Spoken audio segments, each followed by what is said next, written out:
নমস্কার বন্ধুরা, কৃষকদের জন্য অত্যন্ত সুখবর। পিএম কিষাণের ১৯তম কিস্তির টাকা এক্ষুনি ঢুকতে শুরু করে দিল প্রত্যেক কৃষকের অ্যাকাউন্টে। এক্ষুনি একজন কৃষকের অ্যাকাউন্টে টাকা ঢুকে গিয়েছে এবং তার প্রমাণও আপনাদেরকে এই ভিডিওতে আমরা দেখিয়ে দেবো শেষ পর্যন্ত। আপনার যদি অ্যাকাউন্টে না টাকা ঢুকে থাকে তাহলে কিন্তু আর কিছুক্ষণের মধ্যে আপনার অ্যাকাউন্টে টাকা ঢুকে যেতে চলেছে। আজকেই পিএম কিষাণের ১৯তম কিস্তির টাকা প্রধানমন্ত্রী আমাদের ভাগলপুর থেকে সূচনা করে দিয়েছেন। প্রত্যেকের অ্যাকাউন্টে টাকা ঢুকে যাওয়ার কথা আজকের মধ্যেই বা কাল সকালের মধ্যে। যদি আপনার না ঢুকে থাকে তাহলে কিন্তু অবশ্যই কমেন্ট করে জানান যে আপনার ঢোকেনি, বা যদি ঢুকে থাকে তাহলে কিন্তু আমাদেরকে কমেন্ট করে জানান। দেখুন এখানেই আপনি আপনার নিজের চোখে প্রমাণ দেখে নিন যে কৃষকের অ্যাকাউন্টে টাকা ঢুকে গিয়েছে। আজকেই দেখুন এক্ষুনি কিছুক্ষণ আগেই একজন কৃষকের অ্যাকাউন্টে টাকা ঢুকে গিয়েছে এবং লেখা রয়েছে দেখুন, ₹2000 has been credited to your account 6983 by transfer, available balance তা দেওয়া রয়েছে। মানে ২,০০০ টাকা তার অ্যাকাউন্টে ক্রেডিট হয়েছে। কোন গ্রামীণ ব্যাংক বা যে কোনো ব্যাংক থেকে তার ২,০০০ টাকা অ্যাকাউন্টে ক্রেডিট হয়েছে। আপনার যদি না হয়ে থাকে তাহলে কিন্তু অবশ্যই আমাদেরকে কমেন্ট করে জানান যে কেন, তাহলে আমরা বলে দিতে পারবো যে কেন হয়নি। আর যদি ঢুকে থাকে তাহলে অবশ্যই কমেন্ট করে জানান, তাহলে পরবর্তী ভিডিওতে আমরা বলতে পারবো এই সমস্ত কৃষকদের অ্যাকাউন্টে টাকা ঢুকে গিয়েছে।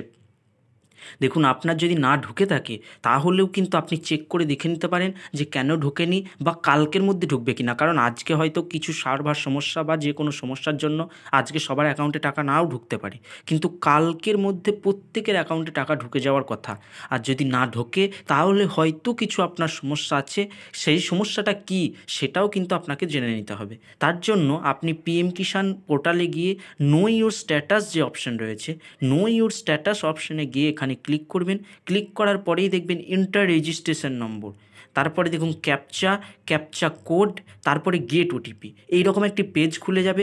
এই পেজে গিয়ে দেখুন যেটা বলছি স্টেপ বাই স্টেপ শুনবেন, এভাবেই করবেন, তাহলে আপনি দেখে নিতে পারবেন যে আপনার কী স্ট্যাটাসে রয়েছে বা কেন টাকা ঢুকলো না, বা কিছুদিনের মধ্যে ঢুকবে কি না। হয়তো কিছু আপনার সমস্যার জন্য সেই টাকাটা এখন আটকে আছে, 2 দিন পরে ঢুকে যাবে কি না সেটাও আপনি দেখে নিতে পারেন। আর যদি কোনো সমস্যা হয় অবশ্যই কমেন্ট করে জানাবেন, আর ভালো লাগলে অবশ্যই কিন্তু লাইক এবং সাবস্ক্রাইব করে দেবেন চ্যানেলটিকে।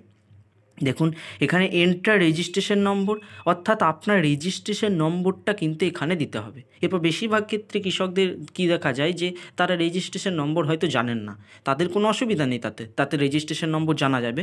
সেজন্য দেখুন ওপরেই অপশানটা রয়েছে নো ইউর রেজিস্ট্রেশন নাম্বার। মানে আপনি যদি রেজিস্ট্রেশন নম্বর আপনার না জেনে থাকেন তাহলে আপনি আপনার রেজিস্ট্রেশন নম্বর জানার জন্য ওই নো ইউর রেজিস্ট্রেশন নম্বর ওই অপশানে গিয়ে ক্লিক করবেন।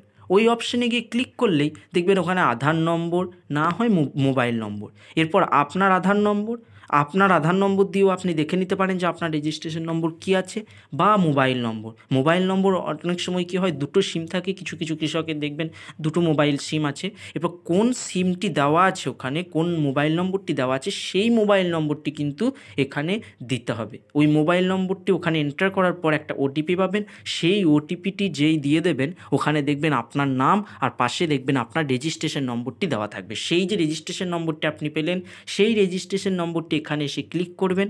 এই যে ক্যাপচা কোড দেখুন এখানে জিপিএস যেটা লেখা রয়েছে আপনার হয়তো আলাদা থাকবে, সেই যেটি থাকবে সেটি দেখে আপনি ওখানে লিখব করে গেট ওটিপি ওই অপশানে ক্লিক করবেন। গেট ওটিপি অপশানে ক্লিক করলেই দেখবেন আপনি সমস্ত ডিটেলস আপনার পেয়ে যাচ্ছেন।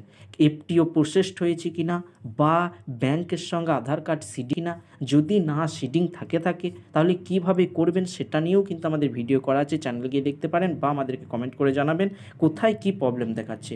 যাই প্রবলেম দেখাক অবশ্যই আমাদেরকে কমেন্ট করে জানাবেন। যদি টাকা ঢুকে থাকে তাহলেই কিন্তু কমেন্ট করে জানাবেন। আর যদি ভালো লাগে অবশ্যই লাইক এবং সাবস্ক্রাইব করে দেবেন। ধন্যবাদ।